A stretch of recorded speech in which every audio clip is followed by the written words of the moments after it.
Bengal Chief Minister Mamata Banerjee has promised the strongest possible action against the perpetrators in the gang rape case of a 72-year-old nun in Bengal. Mamata said, and I quote, "Whoever has done it, wherever they might be, we will trace them and bring them to book." She is on her way to Nadia. Just outside the convent door, angry students are protesting ahead of the Chief Minister's visit. Headlines today is Indrajit Kundu now joins us with the latest. Indrajit, we are now told that 10 people have been detailed. What more do we know of these 10 people who've been detained? Have they formally been arrested?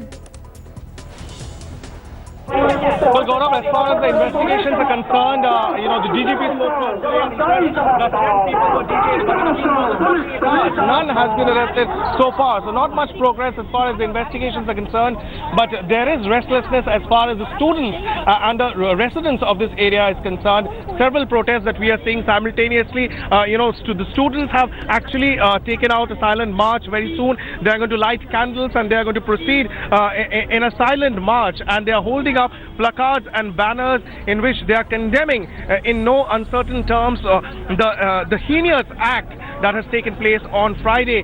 So a lot of students from this school has gathered ever since evening, and they are now going to march. There are other protesters as well. Political parties are also slowly gathering in and protesting. The National Highway 34, which is right next to the school, there is a lot of traffic jam at this point in time owing to all these protests that are now taking place. So the Chief Minister has left from Calcutta. She's supposed to reach this area sometime soon, and just before she arrives to take stock of the situation, these protests are going to be a cause of concern as far as the security apparatus of the Chief Minister is concerned. But given the protests that we are seeing right outside the school, hundreds of people who have gathered here, it clearly gives you the sense of anger and resentment that is present among the locals in this area. A very heinous act, and the police seems to be scampering for some sort of evidence as far as this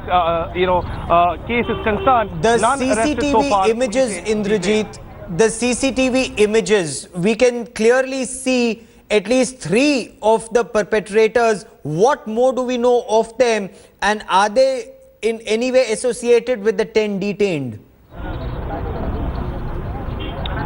Well, the details that are emerging at this point from the police is very sketchy. Yes, there are 4 images that have been released by the police. The police say that they believe that these are the alleged perpetrators of this crime. However, they're all absconding. None have been, caught by the police so far. And whoever people that the police has now detained, they're still not being able to confirm whether these are the same people who were visible in the CCTV footage. Given the seriousness, the gravity of the situation on the ground, the state DGP accompanied by the ADG CID visited this place. However, when we asked them about the progress of this case, they clearly had no answer. At the same time, we know that the 72-year-old missionary, she is now recuperating in the hospital. We spoke to the doctors. They say that she was responding well to her treatment, and she has also stated that she has forgiven the culprit and she would want to return back to her school and start teaching her students. Indrajit Kundu, for the moment, many thanks for joining me. Keep tracking that story. I will come back to you for more.